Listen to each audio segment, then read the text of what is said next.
আসসালামু আলাইকুম। আমার নাম আদিবা মাইশা। আমি একটি গল্প পড়েছি। সেই বইটার নাম হচ্ছে অন্তর্প্রবাহ। লিখেছেন আব্দুল মাজেদ। আমি যে গল্পটি বলবো সেই গল্পের নাম হচ্ছে মোনালিসা ও কৃমির রহস্য। সেই গল্পে ছিল একটি মেয়ে। তার মা বাবা তার 10 বছর বয়সে মারা গিয়েছেন একটি দুর্ঘটনায়। সেই দুর্ঘটনার মাধ্যমে তার মাত্র ছিল 10 বছর। সে সে আর কোনো উপায় না পেয়ে তার দূর সম্পর্কের খালার বাড়ি গিয়েছিল। তার আর কোনো কেউ ছিল না, তারা আগেই মারা গিয়েছিল। তো তাকে কেউ খেতে দিত না। তার তার গৃহপালিত হাতির সাথে সে রাত কাটাতো। তার খাবারের জন্য সে কিছু না পেয়ে ডাস্টবিন থেকে অনেক কুড়িয়ে কুড়িয়ে আবর্জনা গুলো খেত।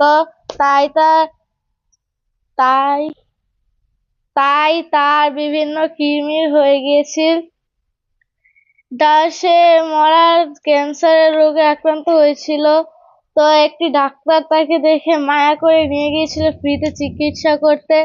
তাকে গিয়ে ডাক্তার যখন বডি চেক করলো তখন দেখলো তার পুরো শরীরে গলা থেকে পায়ে পর্যন্ত পুরো কৃমির রোগে আক্রান্ত।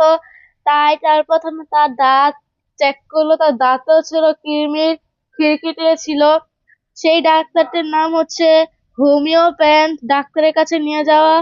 তারপর তার কৃমির গুঁড়োগুলো ছিল অনেক সেন্ট মার্টিন ওষুধ ও কৃমির ওষুধ, কিন্তু সেগুলো সে খেতে পারতো না, কারণ তার দাঁত এবং পেটের মধ্যে অন্য কিছু খাবার কিছুই ছিল না। সে আবর্জনা খেতে খেতে আর কিছু তার খেতে মন চাইতো না। অবশেষে সে ডাক্তারের কাছে একটি অনুরোধ করলো যে তার হাঁটিটা কোথায়।